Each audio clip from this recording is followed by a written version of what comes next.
भारत दुनिया की 5वीं सबसे बड़ी इकोनॉमी तो है ही है। भारत टेक्नोलॉजी का एक पावर हाउस है। भारत टैलेंट का एक पावर हाउस है। भारत बहुत बड़ा ट्रेडिंग सेंटर हो रहा है। Automobile manufacturing, mobile manufacturing, startup movement, defence export, ये सारी चीजें भारत दुनिया के सामने अपनी उपलब्धि दिखा रहा है। लेकिन उन सबों से ऊपर है, नरेंद्र मोदी की अगुवाई में भारत एक वो देश है जो लोगों की चिंता करता है। एक केयरिंग नेशन, एक केयरिंग लीडर, जो हमें दिखाई पड़ा कि जब जिस तरीके से कोरोना आया तो दुनिया के 100 से ऊपर देशों में मेड इन इंडिया वैक्सीन भेजी गई और कई देशों को फ्री भेजी गई। तो दुनिया ने भारत का एक केयरिंग रूप भी देखा है, जो चिंता करते हैं। जो प्रधानमंत्री जी ने कहा, a friend in need is also a friend in deed, और दुनिया उस भाव को देख रही है, समझ रही है। और जिस प्रकार से दुनिया के सारे बड़े नेता, बड़े देशों के बड़े नेता आज भारत के प्रति सम्मानपूर्वक अपना विषय रखते हैं और प्रधानमंत्री मोदी जी के प्रति जो विशेष आदर रखते हैं, वो हम सबों के लिए बहुत गर्व का विषय है। इसलिए आज प्रधानमंत्री जी बाहर से लौटे हैं सफल विदेश यात्रा से, तो मुझे लगा कि पार्टी की ओर से यह टिप्पणी की जाए।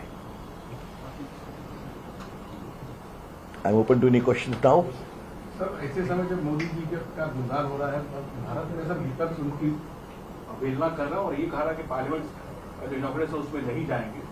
आज मल्लिकार्जुन खड़गे भी ने कहा है कि लोकतंत्र का अपमान है राष्ट्रपति जी को खुदा नहीं बुलाकर। देखिए, हम आज भी आप लोगों के माध्यम से पार्टी की ओर से कांग्रेस के नेताओं से कहेंगे और विपक्ष के नेताओं से भी कहेंगे कि आप आइए।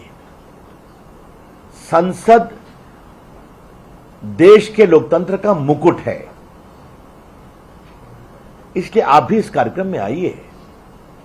और यह बात बार बार बताई गई है कि नई संसद की आवश्यकता है।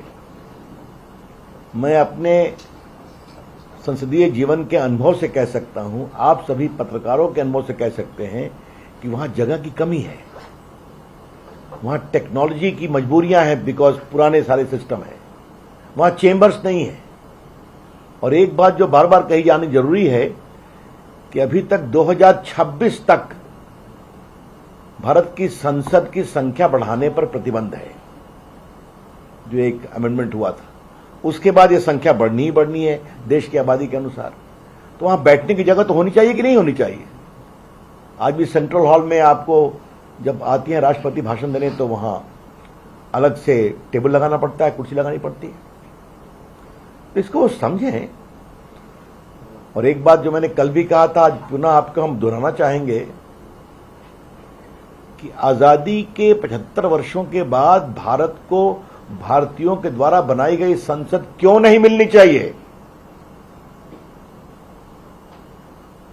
मुगलों ने बनाया लाल किला और जमा मस्जिद और हुमायूं का मकबरा,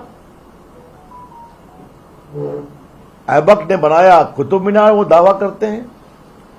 अंग्रेजों ने बनाया north block, south block, Rashtrapati Bhavan, जो वाइसरॉय हाउस कहते थे, और संसद भवन।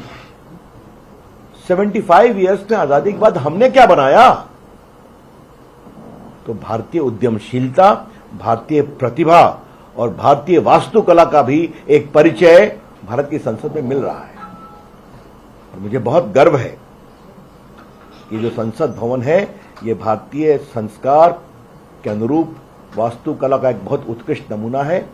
और जो सेंगोल की कल्पना देश को बताई गई है, ये हम सबों के लिए बहुत ही गौरव का कारण है कि भारत की परंपराएं क्या है। तो आए देखें। हमने तो कांग्रेस के मित्रों से एक ही बात कहूंगा कि जो इतिहास आ रहा है, तो सेंगोल की परंपरा से तो आपके नेता भी जुड़े रहे हैं, जो पहले प्रधानमंत्री थे। इसकी सलाह राजगोपालाचारी जी ने दी थी, जो गवर्नर जनरल थे। तो आइए, उसी ऐतिहासिक धरोहर को देखने के लिए आ जाइए।